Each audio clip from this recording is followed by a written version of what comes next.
In this video, I'm going to go through the 1.5, 1.6, including Trig review for 2020. So looking at the first problem, it says answer the following question using the figure at the right. Is the function, differentiable at x equals 1? Okay, so here is x equals 1 right here. And look up and see the gap. Because of the gap, the figure is not differentiable. So you can say no due to the gap. Case number 2. Does the function have a value at x equals 1? If so, state the value. And yes, let me just get rid of what I just wrote here. Okay, so the value, let me just see if I can get rid of that. Okay, the value is going to be the filled in circle right here. So the value is 1. So f of 1 is 1. Because this is a dark filled in circle, it definitely is the value of the function. Okay, does the function have a limit at x equals 2? So we're looking at 2. Okay, so to evaluate a limit, what you're going to do is you're going to approach 2 from the left side. Okay, so approaching 2 from the lower numbers. Doing that, what you're really doing is you're moving this way on this little piece of the function. And as you move towards closer and closer to 2, you are approaching the value, the y value of 3. So now let's approach it from the right. Approaching it from the right, what we're doing is we're coming this way on the x-axis. That's bringing us down on the function, which is bringing us down on the y-axis to a value of 2. Since you are not approaching the exact same value, by definition, you don't have a limit. So this is a no because you are approaching 2 different y values. Does this limit of the function equal the function value at x equals 2? That is a big no, because the function value at x equals 2 is going to be 3, because that's the filled in dot. So there's no limit, but there is indeed a function value. Okay, let's go over to the next page.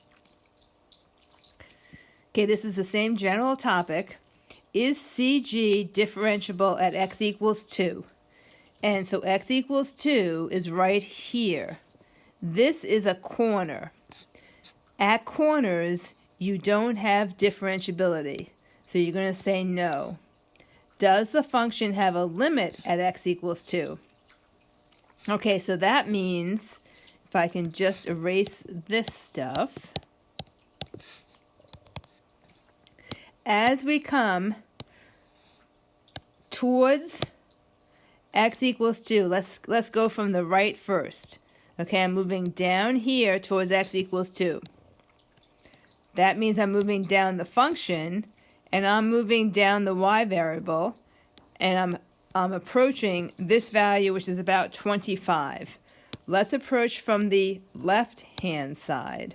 Doing that, I am moving this way on the x-axis, which moves me this way on the function, which is consistent with the value that I found moving from the right.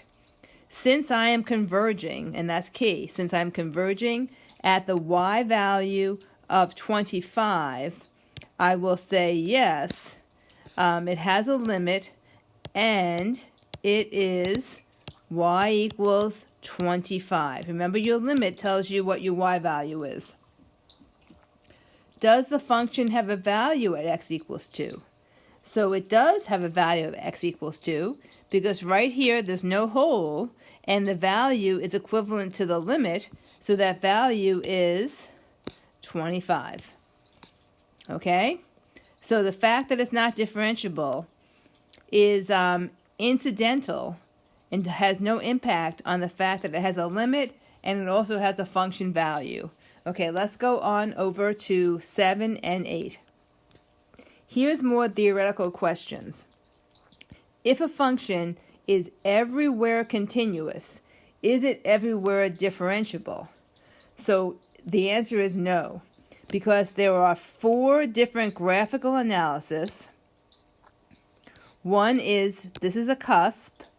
Cusps at A, that function is not differentiable there.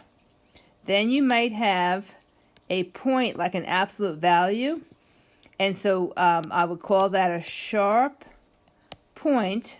A cusp is a little bit softer, and let's call it right at A, so it does not have differentiability right there at A. Okay, there's 2 more instances, and one of them is coming right here. One of them is a corner solution. So let's say my function goes down, but then it goes horizontal, and you have this corner situation at A. At A, it is not differentiable. The last is if you have a vertical tangent line. So let's say you go along, and then you have this vertical tangent line right here. So right here at A, the function is not differentiable. Now, it could be differentiable at different points, but it's just not differentiable at A. Okay, the next statement, number 8, if a function is differentiable at a point, it must be continuous at that point. Okay, that is true, and the reason why it's true is because continuity is the first condition. So you have to first have continuity. So if you have continuity, then there's a possibility that your function is differentiable. You have differentiability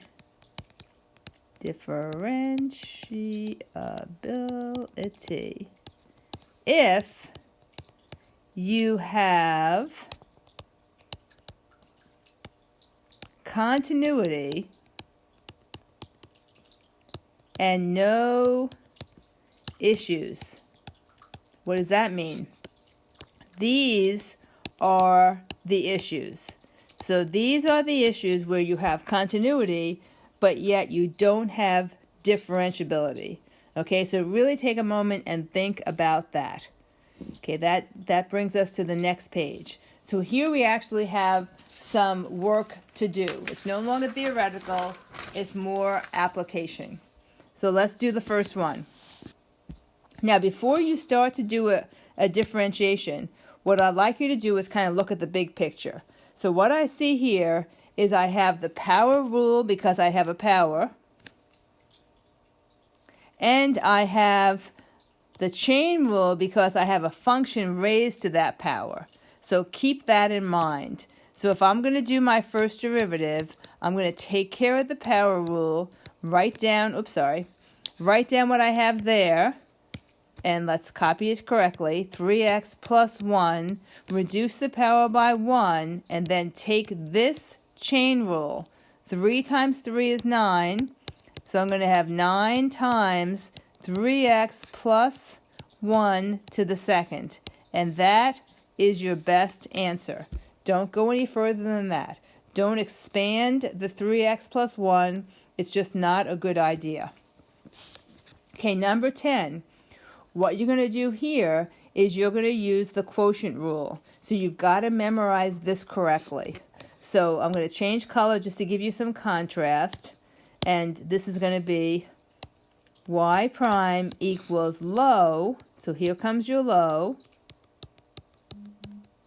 D high, which is 1, minus, remember that it's minus for the quotient rule, high, which is t, d low. Okay, now you have the power rule and you have the chain rule. So let's start that. Bring down the power, 3, and then we have 3t plus 1 to the second power. Not done yet. Take this derivative, which is 3. Okay, remember we're doing the quotient rule. That means you have to give me a quotient back.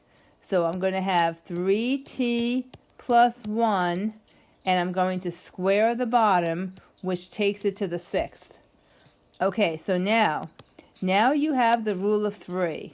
I have this, I have this, and I have this. So I'm going to factor out the highest factor, which is 3t plus 1 squared. So here we go. 3t plus 1 squared from the top, and 3t plus 1 squared from the bottom. That is going to cancel. So now look at your numerator only. If we're looking at our numerator, I'm going to say, let's see if we can get this back. So what are we getting back? We need to get this entire thing back in red. So I currently have 3t plus 1 squared. I still need another 3t plus 1. Okay, so that's there. So now you're going to take this operation and move it down here. Now let's see if we can find the next term. I need to get this back. I currently have this. So I'm going to say minus, let's see, I have a 9t, and isn't that all I need because I have the squared there? So I believe that's going to work out. So then in the denominator now, let me go back to my original color. In the denominator, I now have 3t plus 1 to the 4th, because 4 and 2 is 6. Okay, don't forget that when you factored from the bottom and the top, those can go away. So now let's go back and finalize our answer. So I have 3t plus 1. I do not need those parens. They're serving no function at this point. Minus 9t over 3t plus 1 raised to the 4th. Combine like terms in the top. I have a negative 6t plus 1 all over 3t plus 1 to the 4th power. And that's where I'm going to leave it. Now, this is your best answer, so we're going to square it off, kind of. And that's your best answer. So make sure that you can go through and follow my steps for this problem. This is a classic problem where you get to cancel things from the numerator and the denominator and then make your numerator simple. Never, ever, ever expand that denominator. It does you no good. It takes a lot of time. It opens the door to errors with no benefits whatsoever. Okay, so that takes us to 10. Let's go to the next page. Here I am at number 11. Now, before you start your work, kind of look at what you have so that you know where you're going. What I see is I have a power and a chain rule, and then I have a fraction. I have a function raised to the 1/2 power. My choice, first off, is to rewrite it. When I rewrite it, I still have it as a y equals. So y equals 3x plus 1 squared minus 3x plus 1. That whole quantity is raised to the 1/2. So when I do this step, notice very closely that I have not changed my notation. I have not taken a derivative. I have just rewritten it. I still have y equals as my equation. Now let's start taking the derivative. Y prime equals, bring the 2 down, 3x plus 1, don't touch anything here. Raise it to the 1 power just to let yourself know that you have taken the power rule. Now notice that this is a function. Take the chain rule. That's going to give you a 3. Then continue moving to the right. Minus 1/2 comes down. 3x plus 1, take 1 away. That's negative 1/2 times 3. Okay, so now all we're going to do is clean it up. We're not going to do anything fancy, but you've got to go the next step to clean it up. So I have 2 times 3 is 6. So 6, 3x plus 1 minus. Okay, the 3's in the numerator. The 2 is in the denominator. make this square root, 3x plus 1, and you are done. Okay, that's your best answer in the best form. So look that over, make sure that makes sense to you. I'm going to change colors since things are so close together. And I'm going to say let's handle number 12. Number 12 is a quotient rule. Do it as a quotient rule. So what I'm going to do is I'm going to say h prime of t equals low. Just write down exactly what you see. D high, that's 3t squared, minus high, which is t cubed, d low. Now this is going to be long, so I may have to bring it down here a little bit. So I'm going to do it down here. So I'm going to have a 4. I'm going to have exactly what I see. Don't do anything to this. Raise that to the third. Close your parens. You need another paren, and that's going to be 2t plus, minus, let me back up just a hair. 2t minus 5. Done. All over, don't forget your denominator, t squared minus 5t plus 3 to the 8th. Okay, let's clean that up because it's really messy. I'm going to draw a line here so we can see a demarcation. H prime of t equals. Okay, so let's bring this 3t squared in front. And then I have t squared minus 5t plus 3 raised to the 4th. Okay, so let's look carefully here. So then it's minus t cubed. So then I'm looking what I have here because I've gotten a little bit messy. Okay, so then I have a 4. I have a t squared minus 5t plus 3 to the third times 2t minus 5. Still doing a terrible job keeping this neat. Okay, all over t squared minus 5t plus 3. Do I have the rule of 3? And this was raised to the 8. And I do. So let's look. I have the following. I have this to the 4th, this to the 3rd, and this to the 8th. So I'm going to take out the highest power, which is to the 3rd. So let's keep going. And I'm going to take out t squared minus 5t plus 3 to the 3rd, both in the numerator and in the denominator. Okay, so then that's going to give me, seeing what I have left, I need a 3t squared times t squared minus 5t plus 3 to the 4th.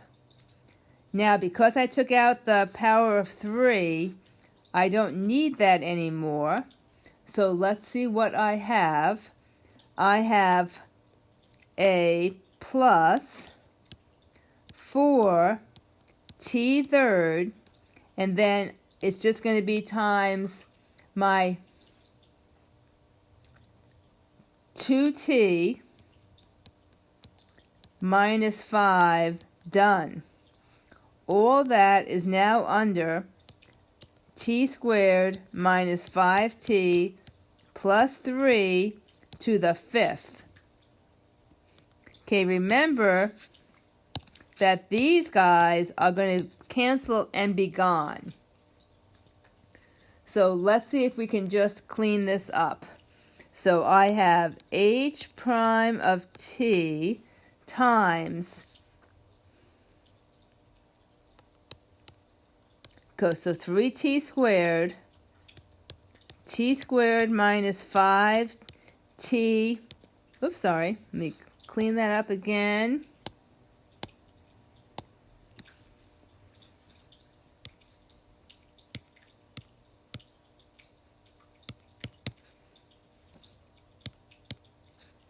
Okay, so t squared minus 5t plus 3 to the 4th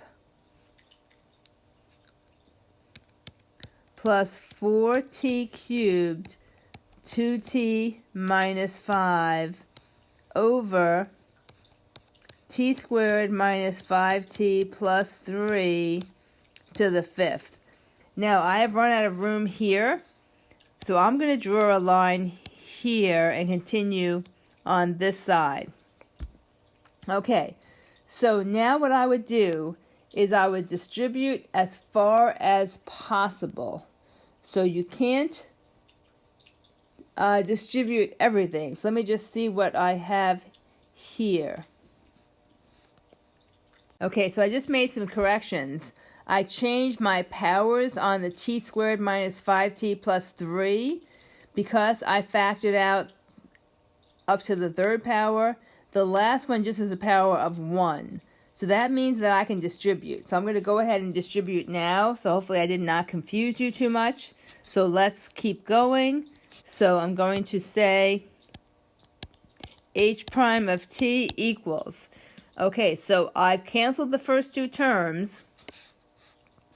If I begin to distribute, I have 3t to the 4th minus 15t to the 3rd plus 9t, excuse me, let me go back, plus 9t to the 2nd. Okay, plus, and why is it plus? Should it be minus? It should be minus. So let me fix that as well. So I'm going to erase this, and make this a minus. Pardon me for confusing you. I'm just carrying the minus down from here. Okay, so now I'm going to have, I have this piece for the first term, and then I'm going to change this to a minus, because I just fixed this on the other version. So minus, and let's see what's coming back. So 4t cubed times 2t is 8t to the 4th. So I have minus 8t to the 4th. Okay, so let's keep going. And then minus 4t cubed. And this should be a minus as well. So I'm totally messing up here. So right here, copying from above, it should have been a 2t minus 5. I'm a little bit too tight here. So I've gotten the 8t minus 8t cubed.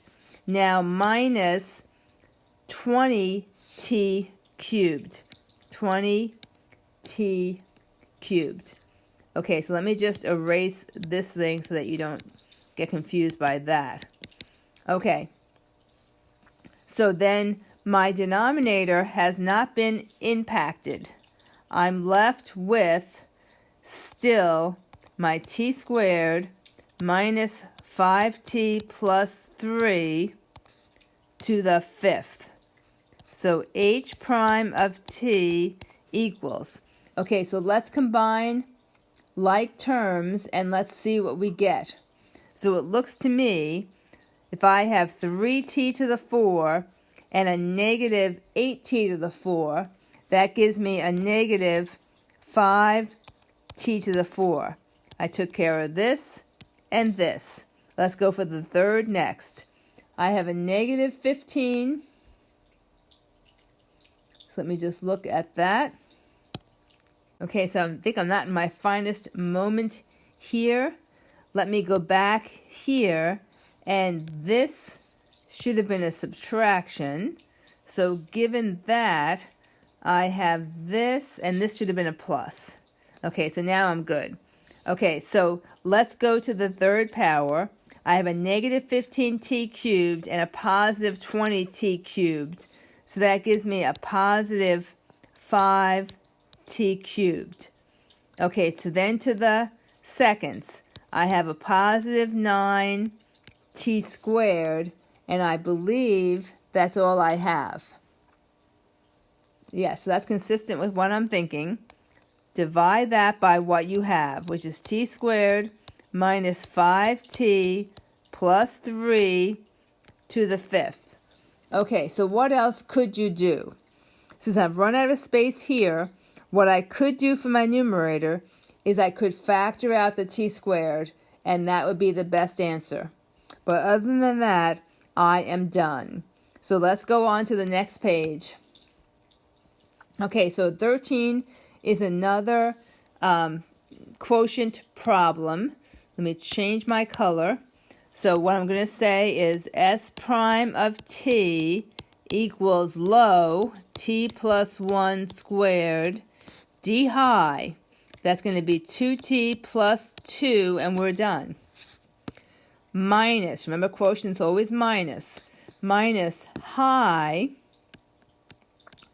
t squared plus 2t plus 1, pop that in a paren, times 2 times t plus 1 times 1, all over t plus 1 square of the square, so that's to the fourth. Okay, so keep going.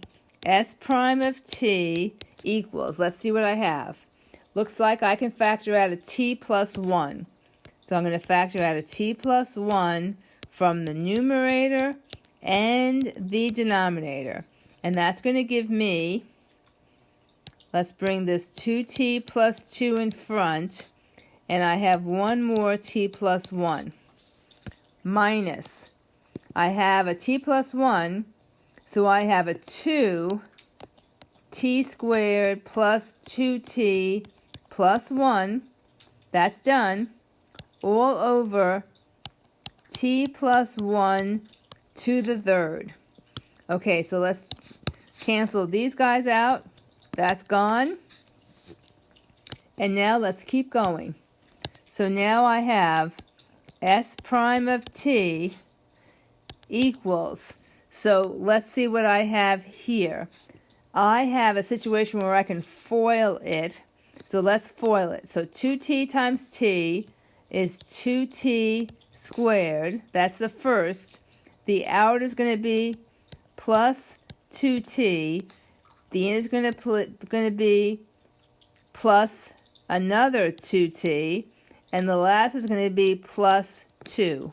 Continuing on, distributing that 2, minus 2t squared minus 4t minus 2 over t plus 1 to the third. Okay, so let's see what things are canceling. So what I'm seeing is 2t squared and 2t squared are going to cancel. These guys canceled. 2t and negative 4t cancel, and 2 and negative 2 cancel. So that's important to do, because look what's going to happen.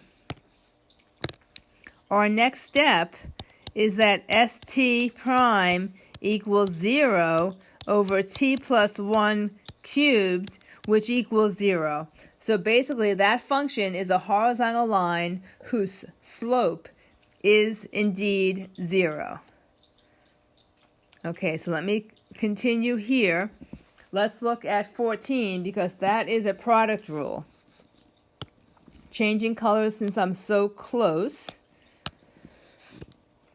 Okay, so r prime of x equals left 1 minus x to the 8th, d right 7 times 1 minus x to the negative 1, plus right 1 minus x to the 7th, d left 8 times 1 minus x to the 7th times negative 1. Okay, so let's clean this up a little bit. So r prime equals, bring the 7 and the negative 1 up front. That's going to be negative 7. And then I have 1 minus x to the 8th times 1 minus x. And this should be to the 6th, sorry. To the 6th. Okay, so then continue on. So I have plus, I'm going to bring a negative 8. So that's going to change that plus to a minus. So I have minus. So then that's minus 8 times 1 minus x to the 7th. And then another 1 minus x to the 7th. Okay, so let's keep on going. So I have r prime equals negative 7. Now I can combine these. 1 minus x to the 14th minus 8. But there's going to be times a negative, so it's going to be plus 8. And then I have 1 minus 7 to the 14th again. Okay, so what do I end up having? Okay, let me just fix one thing up here. Up here I had a plus, so this is a plus also. But now because of the negative, I can make that a negative. So this is a negative. Okay, so what do I end up having? So look, they're both raised to the 14th. So r prime equals negative, and I have a 7 and an 8, so negative 15 times 1 minus x to the 14th. Okay, I'm going to draw a double line here, because what would have been very much simpler is if I first did this. Since they're both raised, they both are functions raised to different powers, can't I just do this and raise it to the combined power, which is 15, and then doesn't that give me 15 times 1 minus x to the 14th times a negative 1, which gives me negative 15 times 1 minus x to the 14th. So either way, that is my answer. So either pay me now or pay me later, but I can figure it out either way. Okay, let's go on to the next page. So I see that I have trig functions now. So let's deal with the trig. So looking at the first one, I see that this squared term is really just my angle, so no big deal. So f prime of x equals 4 comes along for the ride. The derivative of cosecant is a negative cosecant, same angle, times cotan, same angle, times the derivative of the angle, which is 14x. So just cleaning it up, I have negative 4 times 14 is a negative 64, cosecant 7x squared, cotan 7x squared, done. Okay, so that's my best answer. Okay, so let's do the next one. So here I have one function plus the derivative of another function. This second function has a squared term. So what I'm going to do is I'm going to rewrite the whole thing first. Now look, I'm not changing my notation. I'm just going to rewrite this so that it's good for me in terms of calculus. So this is 6 sine 2x. Now, this entire function is raised to the squared power. So now let's start taking the derivative. Looking at this, I see I have a negative 7 sine 3x times the derivative of 3x, which is 3. plus, okay, get fancy now. 2 times 6 is 12. Then I have sine 2x to the first. Then I have cosine 2x. And then I have a 2. Okay, so now we're playing the cleanup game. So I have a negative 21 sine 3x plus a 24 sine 2x cosine 2x. Is there anything I can do with that?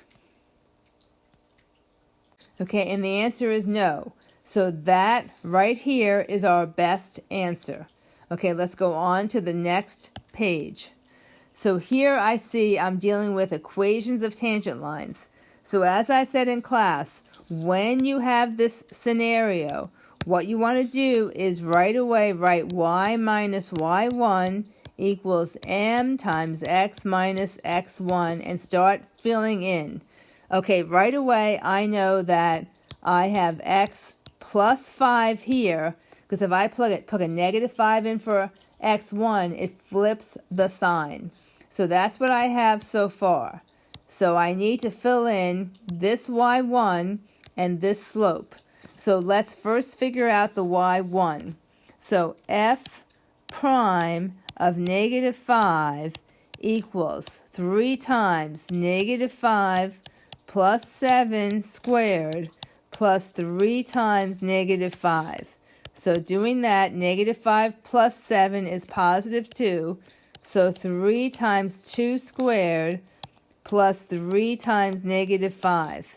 So that's 4 times 3, that's 12 minus 15. Okay, which is a negative 3. Negative 3 is my y value. So the point of tangency is negative 5 comma negative 3. Okay, so negative 3 goes here. Since it's negative, it flips that to a positive. Okay, next thing. Now find your derivative. So f prime of x equals 2 times 3 is 6 times x plus 7. The derivative of, and this is to the first, of x plus 7 is going to be 1. And then plus a 3. Okay, so can I clean that up? I can a little bit. I can just distribute. So I have 6x plus 42 plus 3. So f prime of x, one more time, equals 6x plus 45. F prime of negative 5 equals 6 times negative 5 is negative 30 plus 45. And that equals positive 15, which is our slope. So if you had tried to graph this, what you would see is I have something kind of roughly like that. So if this is my, if this is my point of tangency, which is negative 5 comma 3, comma negative 3, that tangent line is going to pass right through there. That looks pretty steep, so I think this seems reasonable for my answer. Okay, I've got one more of these left, and then we'll be all done. Let's do the next one. Okay, so this one, I'm going to say, let's do it the same way because I think we were fairly successful doing the previous problem. So I'm going to say y minus y1 equals m times x minus x1, and then start rewriting things. So my x this time is a positive 3, so it stays negative. Go ahead and plug in your 3. That's going to give me 3 times 3 plus 7, which is radical 9 plus 7, which is radical 16, which equals 4 in this case. 4 is my y value. Now take your derivative. First, you're going to rewrite this as 3x plus 7 raised to the 1/2 power. G prime of x equals 1/2 3x plus 7 to the negative 1/2 power times 3. So g prime of x equals 3/2 times radical 3x plus 7. Okay, we need to evaluate it where x is 3. So that's going to equal 3 over 2 times radical. Okay, so 3 times 3 is 9, plus 7 is 16. So that's going to equal 3/2 times 4, which equals 3 over 8. That's going to be my slope. If I looked at the graph, what I would see is I have a graph kind of like this. Here is 3, here is 4, say it's right there, and that slope drawn to that graph is going to look pretty flat, which is consistent with my answer. So this is a good answer. Okay, I would go back over this. Remember to hit pause whenever you want to think about what I've done. And you should be good to go for the quiz if this seems clear to you.